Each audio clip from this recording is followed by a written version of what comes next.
Bienvenidos a Primum Gradus, tu podcast de historia y humanidades. Y aquí a mi lado, pues aunque estamos lejos, con un decorado muy similar al mío, que no sé dónde lo has conseguido porque ese es falso. El mío es verdadero, el mío es genuino, pero tú has hecho trampa.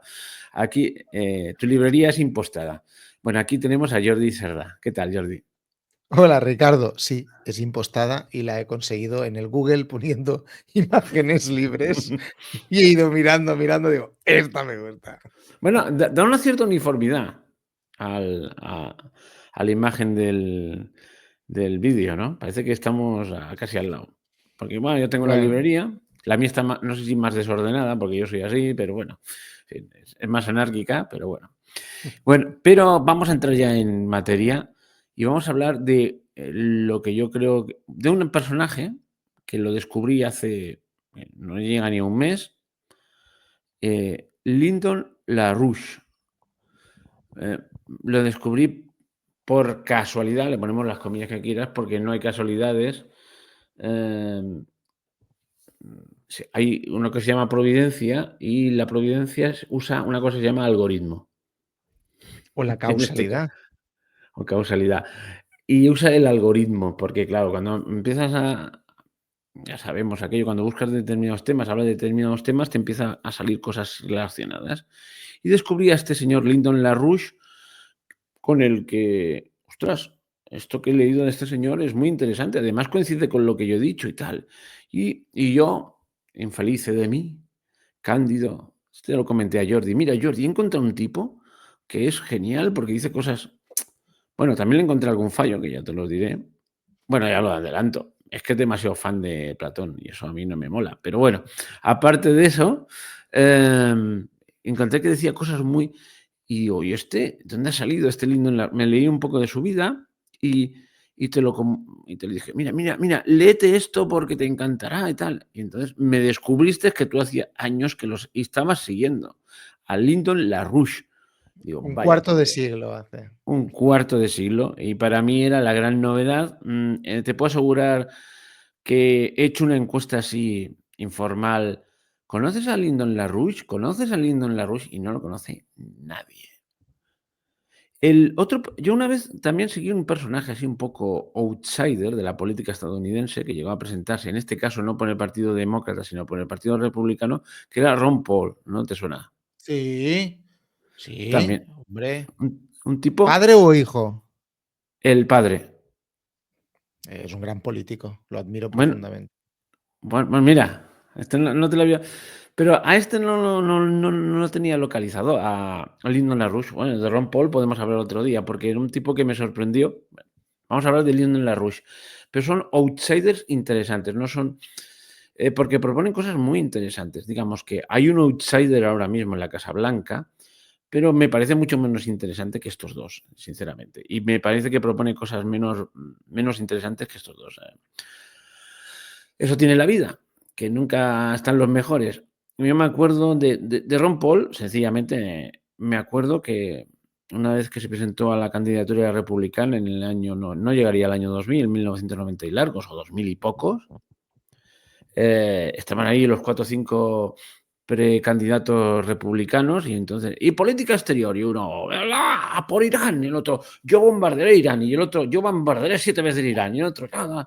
Y llega Ron Paul y dice, yo no sé, pues yo procuraría llevarme bien con Irán porque no nos ha hecho nada. Y todos se quedaron, "Buah, ya con eso ya te cae bien, ¿no?". Bueno, pues quedamos emplazados a hablar un día de Ron Paul porque me parece un tipo interesante también. En su momento, a este sí que lo seguí más. No llevo un cuarto de siglo, estuve unos años siguiéndolo y viendo sus propuestas. Ahora el hijo no sé por dónde va. Y bueno, pero vamos a hablar de Lyndon LaRouche. Este se presentaba por el Partido Demócrata. Entonces empecé, cuando vi aquel escrito, pues empecé a indagar un poco. Y la verdad es que he acabado con muchas dudas, ¿no? Cosa que acostumbra a pasar cuando descubres, bueno, cuando descubres una cosa y pretendes aprender mucho en poco tiempo y no he tenido mucho tiempo para currármelo. Así que pensé que como tú ya lo tenías muy trabajado, pues podías hablarnos de este Lyndon LaRouche, que voy a decir 4 cositas, ¿no? Eh, que se presentó, que en su juventud era, o en algún momento de su vida era trotskista, o sea, comunista trotskista, que es lo que se lleva en Estados Unidos. El comunismo que más se lleva en Estados Unidos es el trotskismo, no sé por qué razón. Había, o no sé si aún hay, un partido trotskista, pero cambió de tercio totalmente. Y yo sé que en un momento acabó en la cárcel, pero cuando ya no era trotskista, ni muchísimo menos. Y también una cosa curiosa, siempre se presentaba por el Partido Demócrata, aunque una vez por el Partido del Trabajo o algo así, como independiente, o como un partido, perdón, más que como independiente, como un partido fuera de los dos grandes. ¿Y qué iba a decir? Ah, sí, y que después de todo este historial me asombró mucho ver una foto junto a Ronald Reagan porque le asesoró en algunas políticas concretas. Ya se ve que es un hombre Ujú. que tenía capacidad em, pues de adaptarse y de aliarse con quien fuese si lo creía justo, ¿no? Me pareció una trayectoria muy coherente y quizás por eso no llegó al presidente.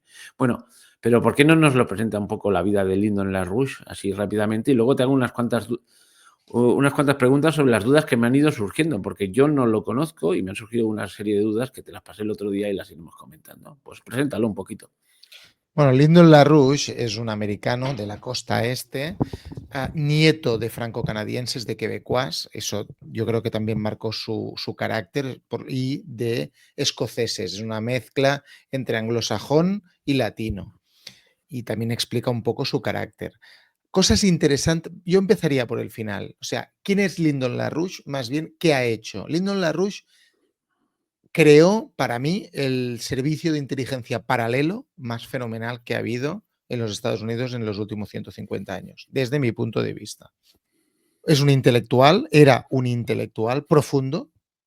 Sus padres eran cuáqueros, profesaron la fe cuáquera y por lo tanto le tenían prohibida la violencia. Eso le llevó a tener muchas veces que apartarse cuando él era adolescente y estaba en el instituto, apartarse largas horas de sus compañeros porque evidentemente tenía que rehuir la pelea, y lo hizo una persona que dedicó todo este tiempo y la palabra no es fuerza, sino represión hacia lo que sería el estudio filosófico.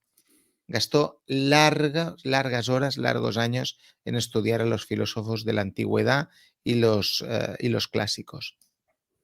Y evidentemente se forjó un carácter, era una enciclopedia viviente este hombre, absolutamente.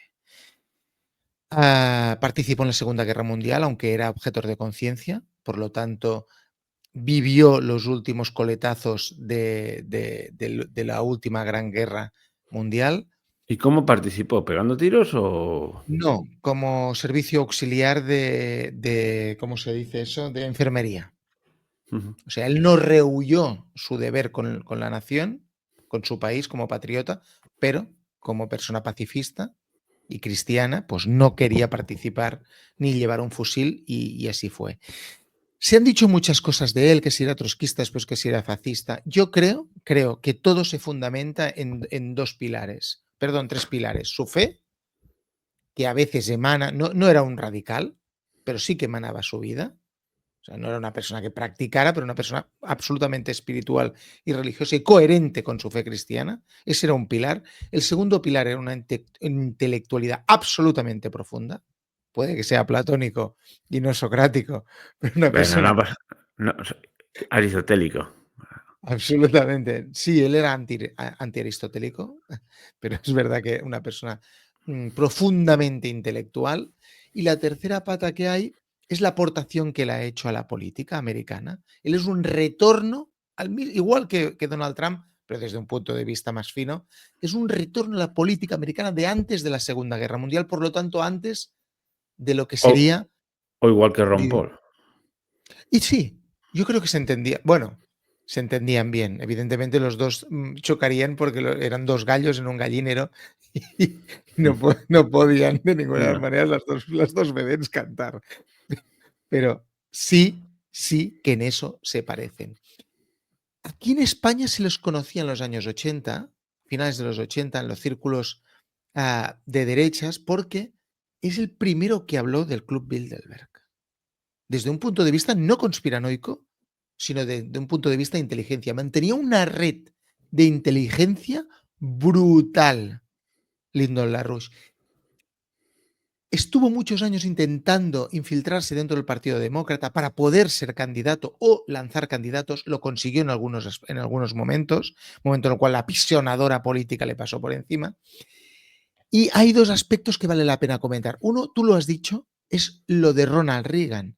Él se hizo no famoso, pero sí participó durante unos años en las conversaciones del desmantelamiento de la Unión Soviética como asesor de un grupo que estaba al lado de Ronald Reagan y por lo tanto a alto nivel participó y yo creo que eso le cogió el gusanillo, él ya lo tenía y después le costó dejarlo. Y dos,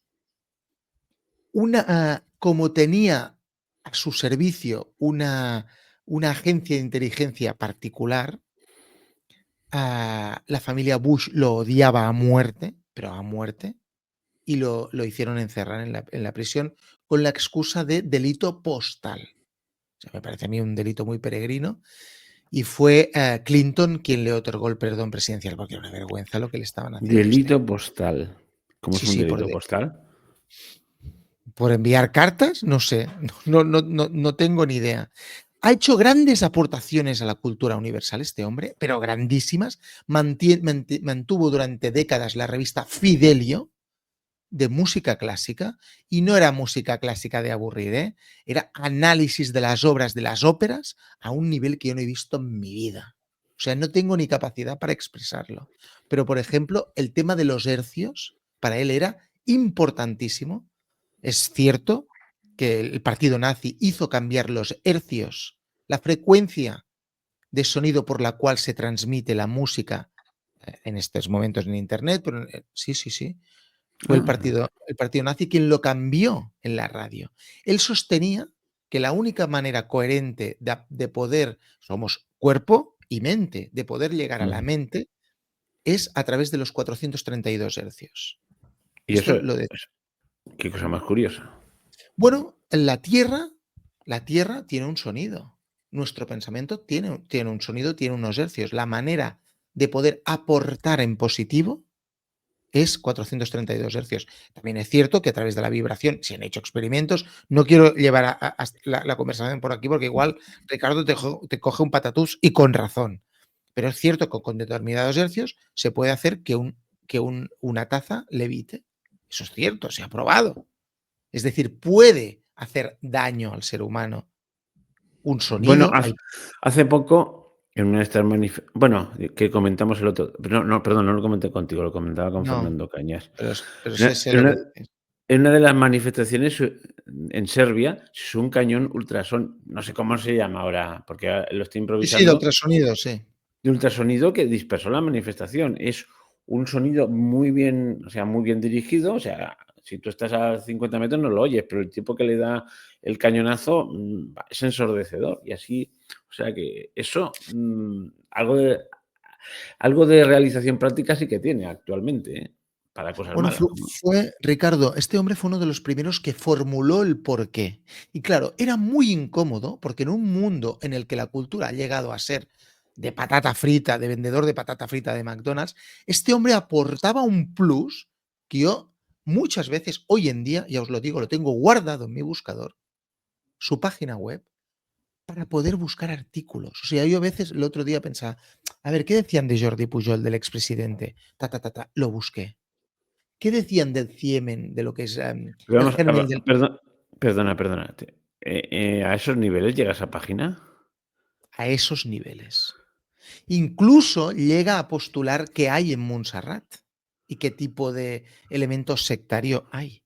Sí, sí, llega a unos niveles, pero es que no sé ni cómo poderlo expresar. A unos niveles de Entiendo que análisis, tendría colaboradores en esa página. sí, y muy buenos. Y muy buenos, tiene muy buenos colaboradores. Y es como la ONU, ¿eh? O sea, el movimiento LaRouche lo habían acusado de fascista, a mí me hace gracia porque era la ONU. Negros, blancos, hispanos, judíos, de todo el mundo. O sea, comunista y fascista le han acusado. Cuando te acusan de ser comunista y ser fascista, es que eres un peligro para el sistema. Y no eres ni una cosa ni la otra. Eso es Vale. una cosa que no falla, es la huella del algodón. A ver, este hombre se equivocaba como todos, evidentemente. Yo no lo voy a endiosar. No es este, pero realmente sus artículos, lo vuelvo a decir, yo no hay semana que yo no lo consulte. Por ejemplo, no solo el tema de la nobleza negra de Venecia, no solo eso, todo lo que son las organizaciones paralelas de inteligencia en el mundo, bueno, miles de artículos. La nobleza negra veneciana, pero desde un análisis conceptual, histórico, antropológico, que te caes del suelo. Es que no lo puedes debatirlo, pero no puedes de ninguna manera oponerte a lo que dice. Porque es que llega a unos niveles que te quedas de un análisis de los astros del Y mundo. cómo se llama la organización? Porque yo he visto que había algo de Fundación Sí. Schiller, que Esa es otra, esa es otra. O sea, tiene vaya hombre, Fidelio es que y tiene la Fundación Schiller. yo tengo fogonazos, tú tienes la información. Bueno, pues, me pasarás Mo el link porque tendré que Hombre, investigar. Movimiento Larouche se dice. Movimiento de la Rouge. Y Está en perfecto inglés, ¿no? no, y está Larouchista está en español también. Tiene una vertiente en español. Hay Bueno, muchos pues hispanos. interesante, interesante. Bueno, oye, pues, no sé, si ya has hecho la introducción,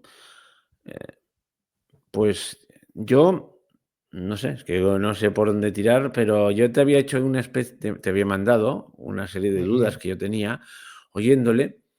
Eh, una cosa que me llama la atención es que lo que he oído son declaraciones. Vamos a ver, en hay un canal en YouTube que se hace de su pensamiento y salen algunas entrevistas que le hacen a él. Lo que pasa, ya lo advierto, si luego lo buscaré y lo pondré en la descripción del vídeo, el enlace, pero tiene un fallo técnico para mí, que es que están dobladas y la voz de la dobladora muchas veces es un poco irritante. O sea, es una cosa que poco puedo decir, pobre señora, es que pega gritos, una voz muy, se hace muy arduo de escuchar. Es lo único que le echo en cara. Mira, no es por el acento, ¿eh? No es por el acento, no. A mí no me da lo mismo que es un acento de Venezuela, de Colombia o de Argentina. Yo me acostumbro a los acentos, pero sí el tono de voz pero pobre señora, la estoy criticando y ha puesto un esfuerzo.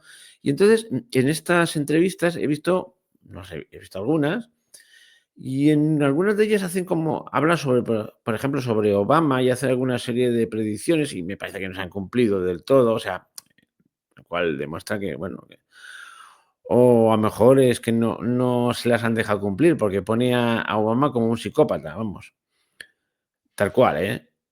Si me permites lo que Sí. tú estás diciendo, ¿eh? Este hombre predijo una implosión del Estado americano antes del 11 de septiembre del 2001. Él decía, y tiene que ver con lo que tú estás diciendo, él decía, Bush hijo está loco, es un exalcohólico pirado y está rodeado de una panda de esto del nuevo siglo americano, de ultrafascistas reales americanos, van a liar la parda y van a llevar al mundo a a un callejón sin salida. Chaca, un año después, 11S.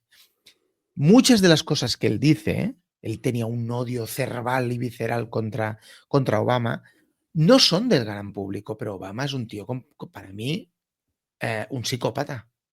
O sea, tiene una imagen perfecta, gentleman, progresista, hacia afuera, pero hacia adentro, un hombre que le dan el premio Nobel de la Paz, pero que ha lanzado más bombas él que todos los presidentes americanos juntos, a ver, tiene que haber algún tipo de disfunción aquí. Es decir, puede ser que tenga rasgos psicopáticos.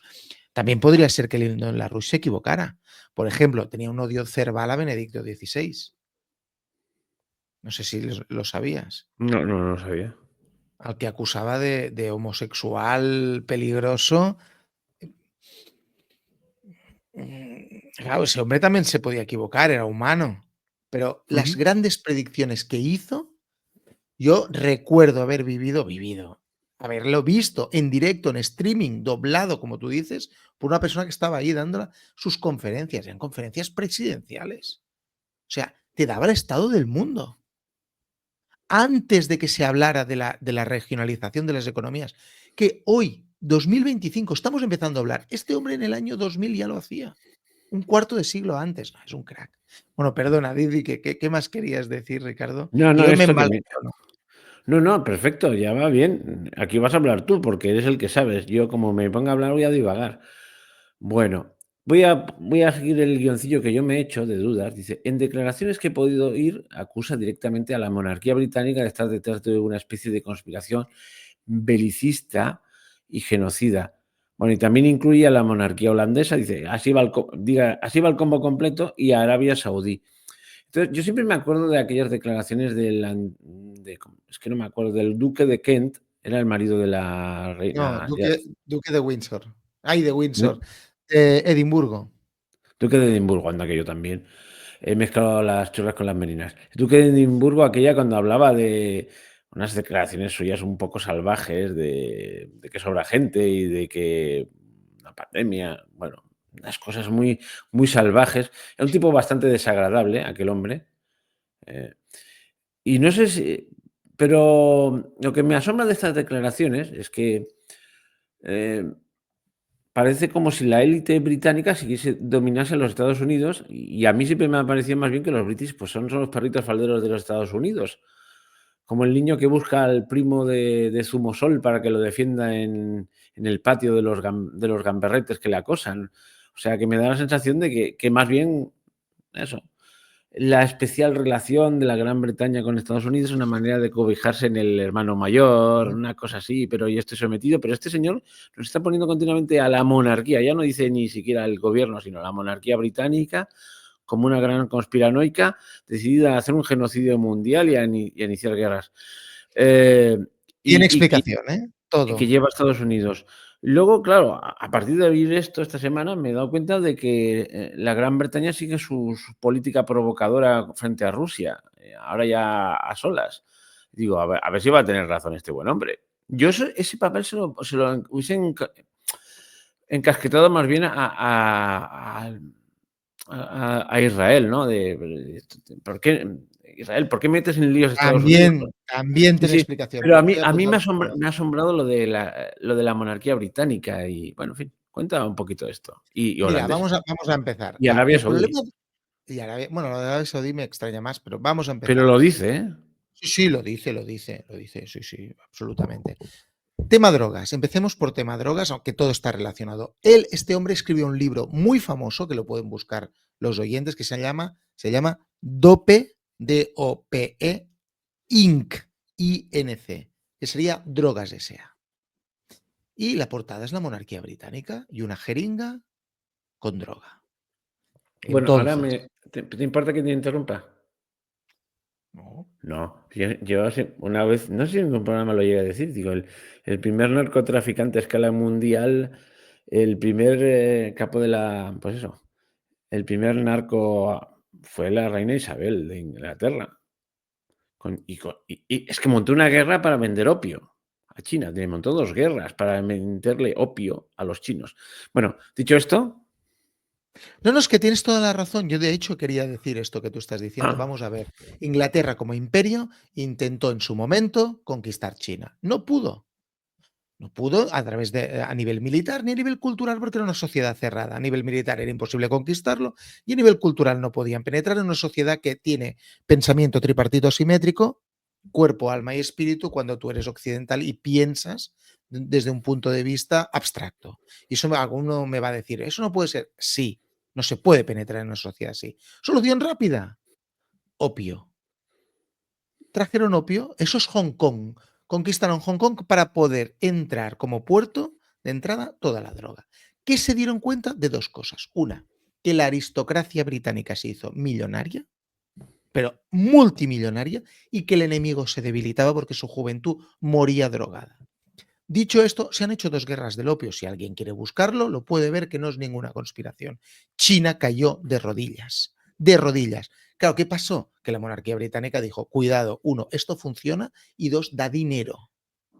Pues evidentemente el negocio ha continuado. Y ese es el gran problema de Lyndon LaRouche, que emprendió unos ataques, unos vuelos tan altos a una gente tan arriba, pues que acabó en la prisión.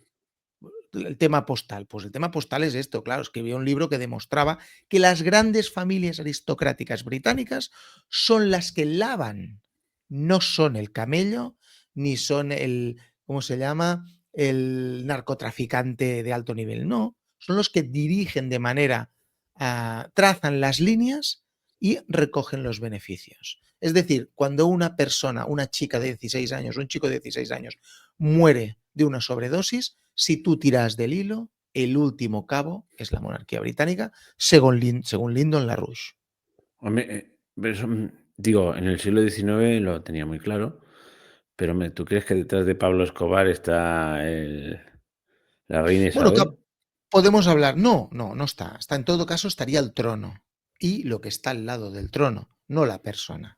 Ujú. Es cierto que estas familias aristocráticas, las grandes familias aristocráticas que le dieron el opio a China y que volvieron enriquecidas, pues no abandonaron este negocio. Nadie deja una vaca que te da leche, no la matas. Por qué vergüenza, qué escrúpulos, la vaca da leche. No, pues continuaron y lo que quiere decir es que los grandes duques británicos pues son los maestros de esto. Eso no significa ni que sean Pablo Escobar, al contrario, son de un alto nivel.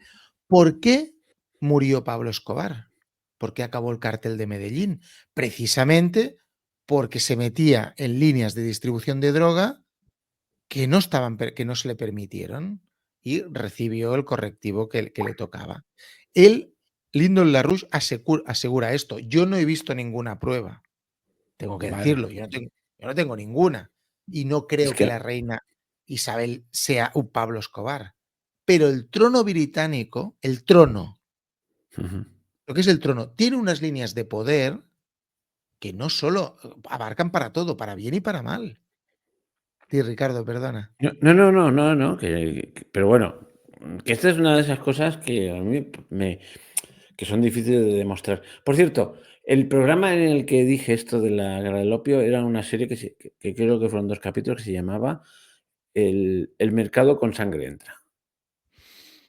Claro, es que Pero, puse el ejemplo de la guerra del opio o al comodoro Perry de Estados Unidos abriendo al comercio internacional al Japón a base de cañonazos. O sea, pero, Ricardo, permíteme, a ver, si una cosa funciona y da dinero, tú no la dejas. Eso es sí, punto sí. número uno. Punto número dos, la devolución de Hong Kong a China fue una pedida de perdón del Imperio Británico a la China de manera formal. Eso uno y dos.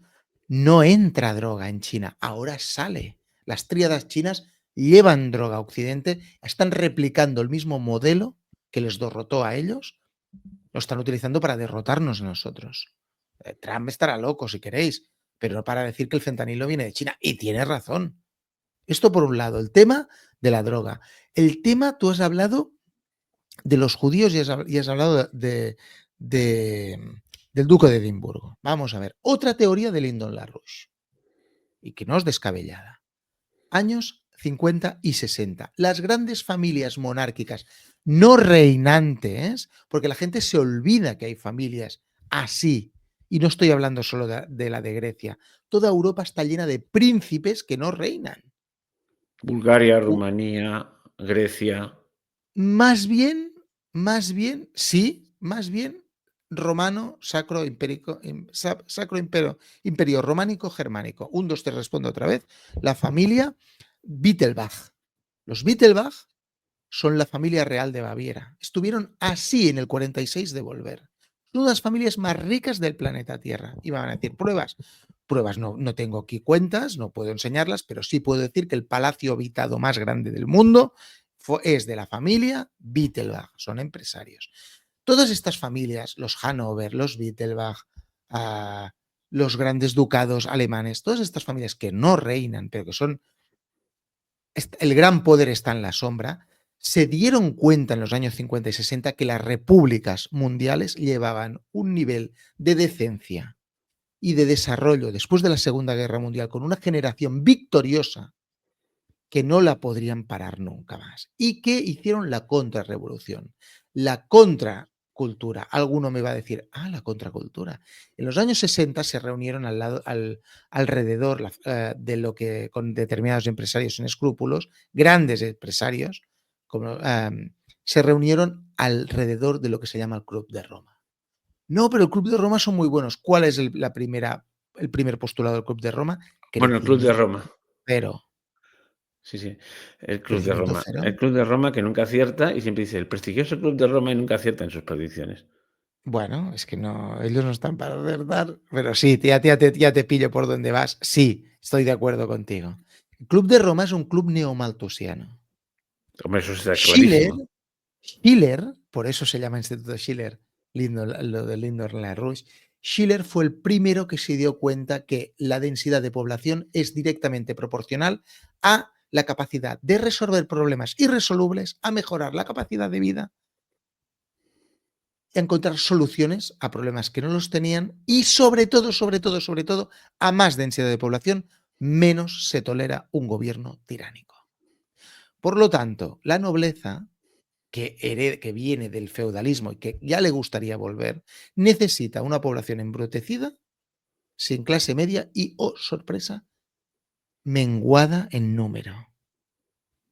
El feudalismo es un periodo de la historia donde no había muchos seres humanos por kilómetro cuadrado. ¿Qué busca el Club de Roma? Neofeudalismo. ¿Qué son? Y él, por ejemplo, también disparaba dardos contra el Vaticano, con, por ejemplo, la primera encíclica que sacó el Papa Francisco era esto. Pequeñas comunidades, la tierra despoblada. Sí, después disfrazado de otra cosa. Pero no dan puntadas sin hilo y desde luego Lyndon-LaRouche de tonto no tenía un pelo y se dio cuenta. Él lo que buscaba era el elemento conceptual. ¿Qué hay detrás de esta idea? Hostia, tiene un mínimo común denominador que es despoblación, malthusianismo. Claro, era un hombre muy peligroso, porque a su lado muchos políticos se han formado y se han dado cuenta de lo que el maestro les estaba contando. Esto por un lado. El otro, el World Wide Fund. ¿Eso qué es? World Wide Fund es la asociación, la Fundación Internacional de Defensa de la Fauna. Vale. Los bosques, las arañas, las pirañas, El oso los panda. koalas, el oso panda, el oso bruno, iba a decir yo, El oso cualquier cosa, pardo. el oso pardo, la serpiente voladora. Todos sabemos que la Tierra debe cuidarse. Nadie es tan idiota como decir que no. Pero el problema del World Wide Fund es que es un complemento perfecto al Club de Roma y que lanzó lo que ellos llamaban el fascismo verde. El problema de Lyndon-LaRouche es que tenía directamente gente infiltrada y le pasaban los informes de inteligencia de lo que era en realidad. Es el fascismo verde, es estas aristocracias consideran que el planeta es suyo y nosotros somos estómagos inútiles, nos comemos su comida y nos bebemos su agua y respiramos su oxígeno. No a Harari. Es que es eso. Es eso, claro. ¿Qué le gustaba al rey de España? No me he ido a cazar el oso mitrofán. Pues no lo imito bien, pero ¿qué les gusta a los reyes? La caza. Y me vais a decir, ¿y eso qué tiene que ver? Pues igual que en la época feudal, es tu bosque, no tu bosque. Y cuando lo talamos para hacer papel, para hacer lo que sea, casas, les estamos quitando su propiedad. Es lo que descubrió Lyndon-LaRouche. ¿Qué había detrás del World Wide Fund? El fascismo verde.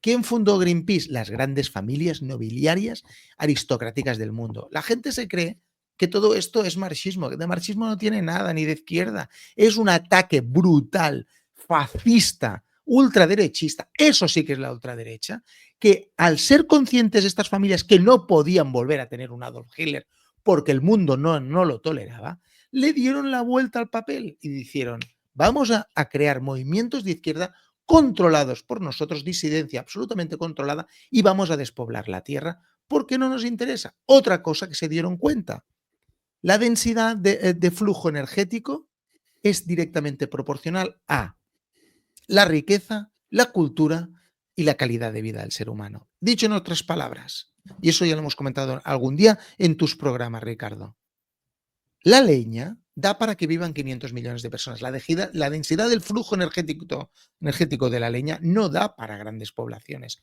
Roma, época feudal.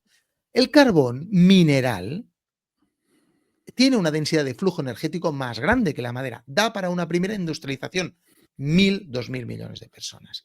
El petróleo tiene una densidad de flujo energético mucho más alta. Nos permite calentarnos la comida, tener máquinas de soporte vital, aires acondicionados, vehículos, libertad. Libertad. La densidad de flujo energético es libertad y costos más baratos. Por lo tanto, segunda revolución industrial. Y aquí llego. ¿Por qué se creó la campaña Nucleares No? Porque la energía nuclear de fusión es la que tiene la de las estrellas, es la que tiene la densidad de flujo energético más grande de la galaxia. Es la energía de las estrellas. Es energía, electricidad prácticamente ilimitada y a coste prácticamente cero. Absolutamente Vale. seguro. Oye, Por pues eso.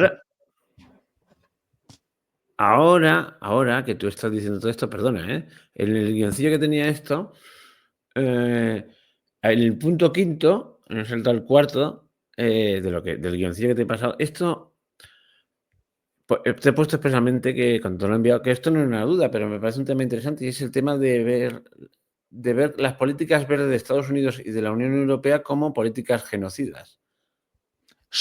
Es que es eso. ¿Por qué en África no le han permitido montar ni una energía nuclear, ni una planta nuclear? Porque son políticas genocidas, porque les harían salir de la pobreza, porque tendrían fábricas, vehículos, se podrían calentar la comida, refrigerarse en verano. No se les ha permitido. No se les ha permitido. Y es así. ¿Qué fue? Él, este señor, lo dice, ¿qué fue Chernóbil? Chernóbil fue un atentado para, iba a decir la palabra joder, perdón, para Ya lo has dicho. cargarse, para cargarse a la industria nuclear soviética que pretendía dar energía ilimitada y barata al tercer mundo y salir de la miseria. Y es así. ¿Por qué la China está construyendo 96 reactores nucleares? ¿Por qué? Porque están saliendo de la miseria a velocidad de crucero. Porque los trenes de alta velocidad, los TGVs, los AVEs, necesitan este tipo de densidad de flujo energético. Porque los trenes de levitación magnética que van a 500 por hora y nos interconectarían a todos, necesitan esta electricidad prácticamente a coste cero. Si tú llevas a un país a una política genocida de fascismo verde, de molinos de viento, no van a poder. O de biocombustibles. Bueno, el biocombustible, Lyndon LaRouche ha sido el primer ser humano, creo yo, que dijo, oiga, esto es una política del hambre. El Claro, porque biocombustible es comida, es sacar millones de toneladas de comida del mercado, de los alimentos para los seres humanos del tercer mundo para hacer combustible, pues ya tenemos el petróleo. ¿Pero qué están haciendo? que ahora me estaba acordando, perdona, esto es muy anecdótico. Aquello que te mandé hace unos días de una página del gobierno noruego, página oficial del gobierno noruego, no sé si te acuerdas, No, de ahora que no lo tengo presente. sí, que los F-35, ese armatoste Ah, de Estados sí, Unidos, que es un armatoste, cada vez hay más muestras de que es un armatoste. No digo que funcione mal, sino que su relación coste-calidad es altísima, es decir, puede ser el mejor del mundo, pero cuesta también lo que no está escrito y encima ahora están con un problema de que sí, precisamente Estados Unidos los puede controlar. O sea, te venden bueno, en fin. Pero es que resulta que el es gobierno de... lógico, ¿eh? Es Sí, lógico, ¿eh? Lo que tú has dicho de controlar. Si lo sí, quieres pero decir, resulta es lógico. que el gobierno de Noruega estaba orgulloso porque iba con biocombustible, con combustibles más respetuosos con el medio ambiente. O sea, que un F-35 de la Fuerza Aérea de Noruega contamina menos. O sea, si te cae una bomba y te mata, piensa que pues, no ha habido tanta carga ecológica que si te hubiesen matado un MiG ruso, no sé qué aviones tendrán los rusos. O sea, es ridículo que un avión de combate lo vendan como un logro que lleve combustible poco contaminante, pero ¿qué más te dará? O sea, un tío Y que te va te a meter una mata de bomba. hambre. No solo el misil. Es que Ese es, avión es que es, F-35, Ricardo, ha matado de hambre a millones de personas. Por eso te porque se digo, pero necesitan millones de hectáreas para hacer biocombustible, hectáreas de que podrían producir comida. Pero tú imagínate, pero es que es ridículo, ¿no? Se ha perdido el sentido del ridículo, porque no puedes decir, este arma fantástica que hecha para destruir, y en cambio no contamina poquito. Pero vamos a ver, me parece un chiste macabro. Bueno, contamina. Otra cosa, pero no solo es un chiste macabro. Vuelvo a decir, es que te mata de hambre el tercer mundo, porque el precio de los alimentos sube al haber menos hectáreas disponibles para producir alimentos. El biocombustible, estás sacando del mercado millones de hectáreas que podrían dar de comer a niños hambrientos. O sea, es la tergiversación del lenguaje. Han lavado cerebro a la gente a través de determinadas fundaciones. Ya no pensamos. Lo que sale en la tele es la Biblia.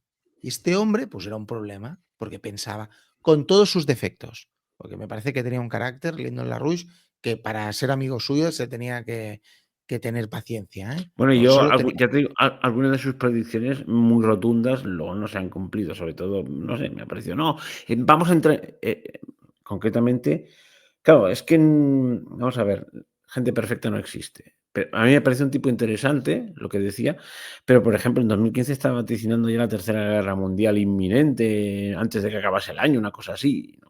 No pasó nada de eso, o sea que quiero decir, que no es la persona perfecta, esféricamente perfecta, pero que es una persona interesante, que vale la pena investigarlo y saber algo de él. Sí, pero tienes razón. Tenía mucha manía con esto de la Tercera Guerra Mundial. Bueno, que cada vez nos acercamos más, ¿eh? Sí, pero él ya la veía hace 10 años, ya inminente. Claro, dices, hombre, es lo El malo problema de de los. esta gente, Ricardo, el problema de esta gente, que son tan sumamente inteligentes, es que ellos ven unas líneas trazadas que son cierto. Otra cosa es la velocidad que lleven y si se van a producir. Pero la línea trazada él la tenía clara, ¿eh? Que íbamos a una guerra y eso se ve. Ujú. Bueno, a ver, queda un último punto que yo tenía aquí apuntado y luego hablar lo que quieras. Bueno, yo creo que va muy en línea con todo esto, pero yo no lo acabo de entender muy bien. Según la Gush, Wall Street está empeñado en empezar una guerra termonuclear. Ujú. ¿Y por qué Sí, Wall ahora te lo Street? explico. Pues Ahora te lo nada, explico. eso. ¿Por qué? ¿Por qué está empeñado Wall Street? Mira, hoy en día el mundo, en los Estados Unidos, el mundo anglosajón ya no es el elemento dominante y si lo es, le han salido competidores. Y tiene que ver eso con Wall Street. El cerebro es el Foreign Office británico. La musculatura es el Pentágono americano. O sea, británicos el cerebro, el ejército americano es la musculatura y la maquinaria de aplastar a través del hambre o del dinero de la deuda es Wall Street. ¿Qué pasa? Que él sostenía que la deuda es impagable, es absolutamente impagable, y que el mundo ha llegado a un punto de no retorno en el aspecto de que los países occidentales, las élites occidentales ya no tienen a quién robar. Se han cargado Latinoamérica, robaron a Rusia en los años 90, a China le han estado robando todo lo que han querido, ya no hay donde, África ya no queda nada, no hay donde robar. ¿Por qué lo de Wall Street? Sostenía que el mundo necesita depredar, robar, y ya no se puede. Por lo tanto, el cerebro de los anglosajones habían llegado a la conclusión que la única manera de mantener el cotarro era hacerlo todo más pequeño. Era más pequeño y Wall Street ya no se aguantaba por ningún sitio, ya no podía depredar y por lo tanto necesitan una guerra que desgrave deudas y responsabilidades y ponga el contador de este bingo, de este casino global a cero. Por eso lo que tú dices Por Wall eso hablaba Street, continuamente del juego de azar. supongo que debe ser eso. Claro, es Sí, un sí, hablaba casino. del juego de azar, de la economía mundial, el juego de azar, no sé. Es que Él no lo entendía muy sostenía, bien. sus grandes colaboradores, muchos eran judíos, y eso también tiene que ver con Wall Street. Eran judíos. Él no era antisionista. Pero sostenía que había hecho estudios, yo los he leído, que por qué las grandes familias financieras de Wall Street, de Londres, porque son judías. El tío decía, no manda en el mundo, la gente se equivoca, el judío no manda al mundo, el judío administra los bienes del que manda al mundo. Y decía, vamos a tirar atrás. Las grandes, y aquí en Europa ha pasado, los grandes banqueros del siglo XIV, XV, XVI, los Figer, los banqueros de los reyes católicos, eran judíos, pero no eran quien mandaba, administraban el dinero de quien mandaba. Entonces él inventó un concepto que es Hofjuden, judío de la corte. Los judíos de la corte, que eran los que sabían leer, escribir, tenían un sistema mundial entre los judíos para poderse llevar cartas de crédito, cosa que solo pasaba con ellos, pues es lo que es Wall Street. Y estos necesitan un reinicio, o su dueño les ha dicho, su amo, que necesitan un reinicio. Pues es que se metió este hombre, se metió con cosas muy grandes, se metió con los judíos, se metió con la corona británica, se metió con la corona holandesa, que él consideraba a los Orange como los socios junior de los Windsor, que también sostenía que los Windsor no mandaban en Inglaterra. ¿Cómo? ¿Quién mandaba en Inglaterra? Él dice que los nobles tienen más poder de lo que parece. Evidentemente, la reina de Inglaterra o el rey de Inglaterra es el que da los títulos, y el título de rey de Inglaterra vale más que todos los demás, porque la duquesa de Alba, hace poco fallecida, y descendiente de los reyes ingleses, Estuardo, la reina actual no es descendiente de los Estuardo, es descendiente de los alemanes, de los Hanover. Sí, Eso que no se cambiaron dice el nombre nunca. en la Primera Guerra Mundial. No solo por eso, porque la reina Victoria era Hanover y su marido era Sajonia-Coburgo-Gotha, o sea, era doblemente alemana. Y la Primera Guerra Mundial, las bombas que caían en Londres se llamaban Sajonia-Coburgo-Gotha. Dijeron, esto no puede ser. Yo me llamo Hanover, tú te llamas Sajonia-Coburgo, vamos a buscar un nombre aquí que no sea. La familia real británica es la Estuardo y sería los duques de Alba. La duquesa de Alba tenía más títulos que la reina de Inglaterra, pero claro, el título de reina de Inglaterra vale más que los otros. Dicho esto, él sostenía, también leyendo a Rush, que la reina británica, la corona británica tenía que ir con cuidado, porque estas grandes familias de las guerras del opio, varones, duques, marqueses, príncipes, tenían casi tanto poder como ella, y son los que mandan el mundo. Bueno, Estás así, no sé no, si no, estás apretando no, el estoy botón del pensando, pánico. digiriendo toda esa información. Quiero decir que me viene de nuevo esto. Hombre, tienes parte de lógica, ¿no? Tiene También su parte lógica. explica, tiene parte de lógica, también dice que sigas el rastro del dinero para saber realmente dónde se manda. Es el que postuló que el oráculo de Delfos, que era un sitio donde se guardaba el dinero de toda Grecia, tierra sagrada, y los sacerdotes de Delfos la administraban, crearon la primera escuela o sea, estos son los antiguos, la antigua nobleza negra de Venecia. Es decir, los que controlan el cotarro del dinero y se van moviendo. De Delfos pasaron a Memphis, a Egipto, de Egipto a Roma, y lo explica, qué familias son, cómo pasan, y de Roma pasaron a Venecia, de Venecia a Holanda y de Holanda a Inglaterra. Hay que seguir el Bueno, rastro. ha sido Lyndon LaRouche que dice que hay una especie de cuadrado de oro en la ciudad urbanístico que es prácticamente independiente, donde están unos centros financieros muy potentes. Es que no. En Londres, la City de Sí, Londres. sí, Sí, es que la City de Londres es muy pequeña, todo el mundo se cree que la City de Londres es Londres, no, la City de Londres es nada, son 5.000 personas. Y se le otorgó la carta de ciudad y una serie de autonomía, la City de Londres, que no lo goza ni un estado de los Estados Unidos. Es cierto. Y ahí ujú. se instalaron los venecianos, es decir, las grandes casas de cambio, para poder operar a su antojo. Y el rey no los podía controlar, la corona. Vale, vale. Y eso es una pequeña parte de la ciudad de Londres. Muy pequeña. Él dice que funcionan como un estado aparte y tienen sus propias leyes y van a su bola. ¿Eso sigue siendo así en la actualidad? Sigue siendo así hasta el punto de que, por ejemplo, casi todos los fletes internacionales de comercio internacional están en la City de Londres. Están en la City. Sí, claro, la gente se cree que Inglaterra es una broma, que el imperio eso viene de antiguo. No, no, es que se transformó. Otra cosa que pasó en los años 50-60. Siendo conscientes que no podían continuar operando de la manera que operaban, transformaron el imperio británico en un imperio financiero. Y es así. Y las grandes, o sea, por ejemplo, vamos a poner un ejemplo que todos puedan ver, que todos digan, sí, el primer ministro canadiense tiene nacionalidad británica. Punto 1. Punto 2.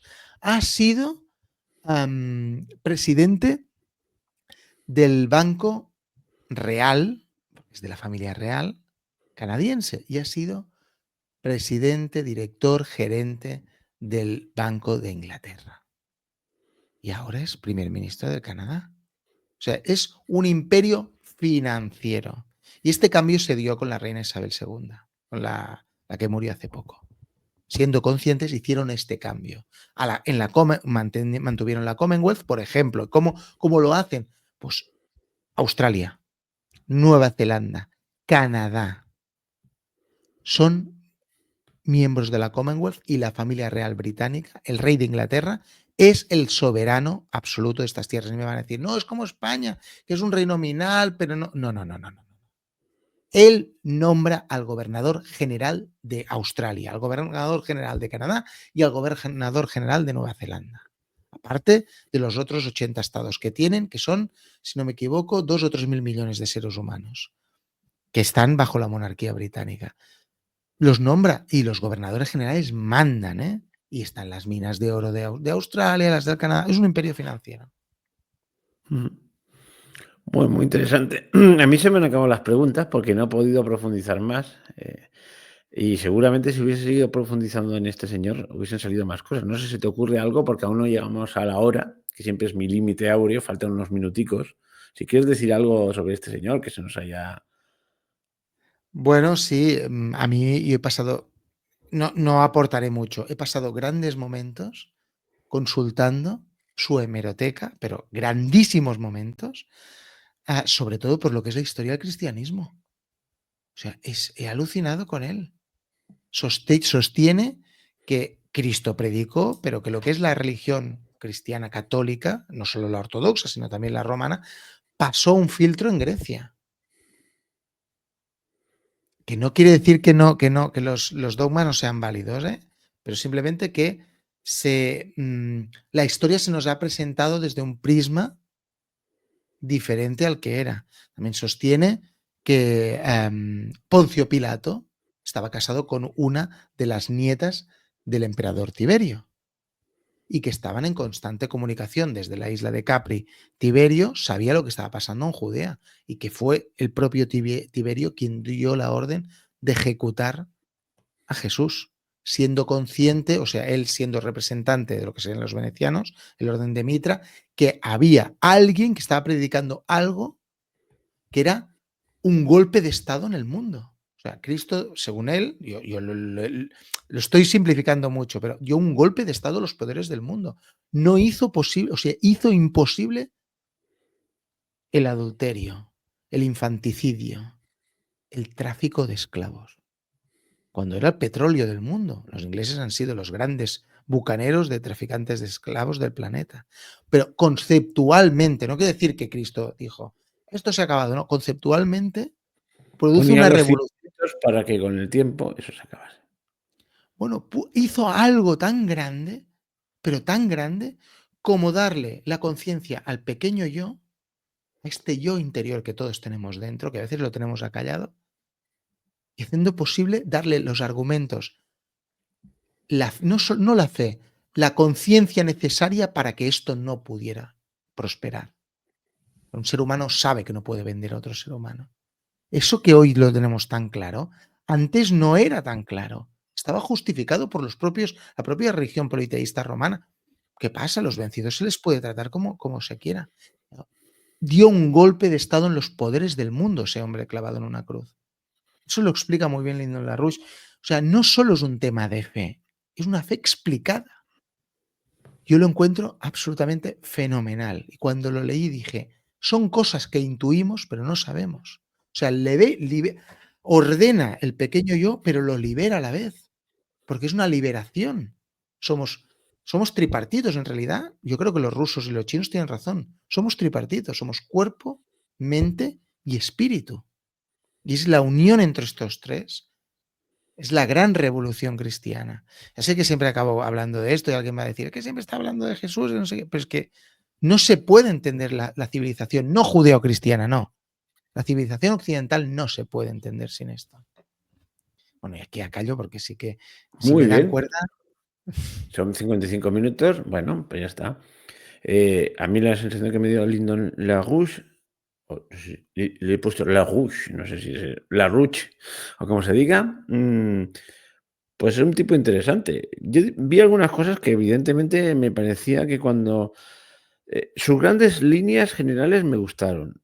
Y en algunas cosas a veces pasa con gente que coincides en las líneas generales, pero cuando desciende al detalle dicen: "Ah, esto no es así, que esto lo he visto yo". Bueno, por muchas de las cosas, pues, pese a todo, me parece un tipo interesante. Y por eso valía la pena comentarlo. Mucha gente no sabía ni que existe. Yo a mí me consta que la gente no sabe que existe, la inmensa mayoría aquí en España. Por cierto, ¿en qué año murió? 2019. Oye, ahora me has matado. Mira, espera que te lo digo, que lo tengo Bueno, por aquí. a ver, pensaba que lo tenía más adelantado, pero 2019. vamos, hace 2 días, 2019. con pasado mañana, vamos. O sea, que no estamos hablando de un señor que se hunde en la noche de los tiempos, ni del siglo, ni mediados del siglo XX, ni cosas así, que era lo que podría pensarse, ¿no? Bueno, oye, pues si no hay más, pues nos despedimos y hasta la próxima. Pues hemos dado a conocer a Lyndon LaRouche. Bueno, pues si le digo a mis oyentes que si les ha gustado pongan un me gusta, que con eso ayudan al programa y hasta la próxima. Bye. Adiós. Hasta luego.